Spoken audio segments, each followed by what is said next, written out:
दोस्तों, मैंने यूपीएससी की तैयारी बड़े एनर्जी के साथ शुरू किया था। शुरुआत में मैं डेली टेस्ट लगाया करता था, डेली रूटीन बनाया करता था और मैं पढ़ाई किया करता था।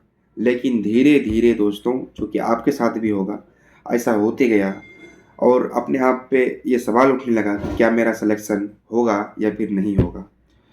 दोस्तों, ये सवाल जो है अ, अब तो मुझे और भी सताने लगा क्योंकि मैं एक अटेम्प्ट दे चुका हूँ और मेरा प्रीलिम्स नहीं निकला और दोस्तों अगले 3 महीना के बाद फिर से प्रीलिम्स आने वाला है 2026 का, तो मैं इस एग्ज़ाम में भी बैठूँगा। तो दोस्तों सवाल ये है कि क्या मैं यूपीएससी की तैयारी अब छोड़ दूँ या फिर कंटिन्यू रखूँ? दोस्तों छोड़ूँगा तो मैं नहीं अभी 2 साल। क्या आप लोगों को एक अटेम्प्ट में अगर नहीं निकलता है तो क्या आप लोगों को भी छोड़ देना चाहिए? तो आप लोगों को भी नहीं छोड़ना चाहिए, आप लोगों को अभी लगे रहना चाहिए। कम से कम 2 से 3 अटेम्प्ट तो आपको देना ही चाहिए। तो मैं जो करने वाला हूँ दोस्तों, अब मैं अपने तैयारी के दिशा में परिवर्तन करने वाला हूँ।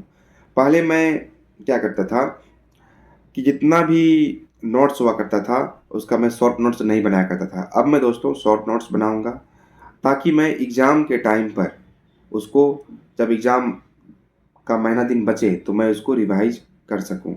हालाँकि अभी 3 महीना है, मैंने ठीक-ठाक अभी पढ़ाई किया है, तो इस बार छोड़ने का चांस तो नहीं बनता है। दोस्तों आपको मैं एक बात और बताना चाहूँगा कि इस तैयारी के दौरान डेली आपको एक ही काम करना पड़ता है। सुबह उठो और करंट अफ़ेयर्स पढ़ो। फिर आपने एक जो रूटीन बनाए होते हैं कल, फिर उसको पूरा करो। फिर जब वो पूरा हो जाए, तो फिर कल वाले चीज़ों को रिवीज़न करो। तो डेली एक ही रूटीन फ़ॉलो होने के कारण दोस्तों, छात्र तनाव में आते हैं। तो आपके साथ भी ये तनाव हो सकता है, तो आप इससे डरे नहीं और इससे भागे नहीं। ये एग्ज़ाम का पार्ट है। अगर आप इससे भाग जाएँगे, तो फिर इस एग्ज़ाम को क्रैक नहीं कर पाएँगे। दोस्तों, ये चीज़ें मेरे साथ हो रहा था, इसलिए मैं आपको बताया कि आप इसको स्किप नहीं कीजिएगा। ये जो पार्ट होता है, तैयारी का होता है। तो अगला बात है दोस्तों कि दिमाग में जो है ना एक प्रेशर बना होता है कि सिलेक्शन होगा कि नहीं होगा। तो दोस्तों आप 2 अटेम्प्ट 3 अटेम्प्ट अद तो पता नहीं आप हो सकता है दिए भी होंगे या फिर नहीं भी दिए होंगे। अगर आप एक भी अटेम्प्ट दे चुके हैं, तो आपको ऐसा लग गया होगा कि आप कितने पानी में हैं, आपसे एग्ज़ाम निकलेगा या फिर नहीं निकलेगा। तो आपके बारे में आपको खुद पता है। मैं आपको इसमें थोड़ा-सा ये ऐड करूँगा कि अगर आपका अटेम्प्ट नहीं निकला था, तो वो किस कारण से नहीं निकला था, वो आप पता करें। जब आपको ये पता चल जाएगा कि आपका किस कारण से नहीं निकला था, तो फिर आप अगला जो अटेम्प्ट देंगे, उसमें उस कमी पे काम करना शुरू करेंगे। और सबसे बड़ी बात दोस्तों, अगर आपको ऐसा लग रहा है कि मेरे अंदर एनर्जी नहीं है, अब मैं इस यूपीएससी के फेज में नहीं रह सकता उतना दिन, तो आप इस एग्ज़ाम से बाहर निकल जाएँ। क्योंकि दोस्तों आप विशियस साइकिल में फँस जाते हैं, तो कभी प्रीलिम्स निकलेगा, तो कभी मेंस नहीं निकलेगा, कभी मेंस निकलेगा, तो कभी इंटरव्यू नहीं निकलेगा। तो इस चक्कर में दोस्तों आपका टाइम भी बर्बाद हो जाता है और सिलेक्शन भी नहीं होता है। तो इससे अच्छा है कि अगर आपको लग रहा है कि आपका सिलेक्शन शायद नहीं हो, ऐसा बहुत सारे छात्रों को लग जाता है, मुझे भी अपने आप पे डाउट होता है। तो मैं भी सोचता हूँ कभी-कभी कि मैं छोड़ दूँ, लेकिन मैं सोचता हूँ कि अब मैं एक अटेम्प्ट दिया हूँ, मेरी उम्र भी अभी 25 साल ही हुई है, 24-25 के बीच हूँ मैं, तो अभी 1-2 अटेम्प्ट और दे लूँ, ताकि अगर उसके बाद अगर मेरा नहीं हो, तो मैं कुछ काम शुरू करूँगा। अभी तो मैं यूट्यूब पर वीडियो बना ही रहा हूँ।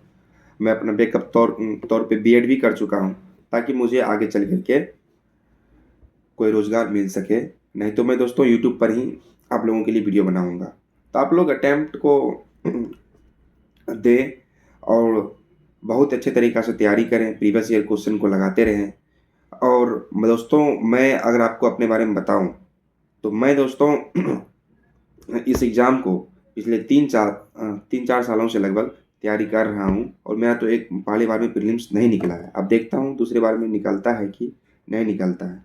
दोस्तों स्ट्रगल तो है इस एग्ज़ाम में, इस स्ट्रगल से भागना नहीं है।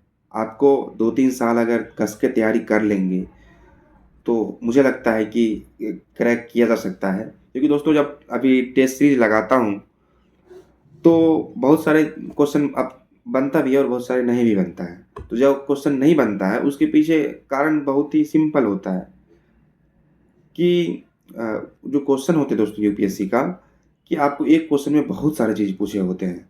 ऐसा नहीं कि एक ए वन क्वेश्चन वन लाइनर होते हैं, आपसे एक फैक्ट पूछ रहा है, आपसे सवाल बन जाएगा। तो मेरे साथ दिक्कत ये हो रहा है दोस्तों, जब मैं सॉल्व करता हूँ, तो बहुत सारे कॉन्सेप्ट एक जो क्वेश्चन में पूछ रहा है, उसके कारण कन्फ्यूजन पैदा होती है, और कन्फ्यूजन जब पैदा होती है दोस्तों सवाल पे, तो सवाल वो गलत हो जाती है, जिस कारण से मार्क्स उतना नहीं आ पाता जितना कि प्रीलिम्स एग्जाम में आना चाहिए। मैं इसके ऊपर काम कर रहा हूँ, और देखते हैं क्या होता है प्रीलिम्स में। अगर नहीं होता है तो मैं 26 के बाद में 27 में दूंगा, उसके बाद मैं यूपीएससी को टाटा बाय बाय फिक्स कर दूंगा और दूसरा कोई काम स्टार्ट कर दूंगा। तो आप लोग भी दोस्तों अपना कमजोरी को ढूंढें, उसके ऊपर काम करें, और तैयारी को छोड़े नहीं। अगर आप पहला अटेम्प्ट दिए हैं तो कमियों को ढूंढें और उसके ऊपर काम करें,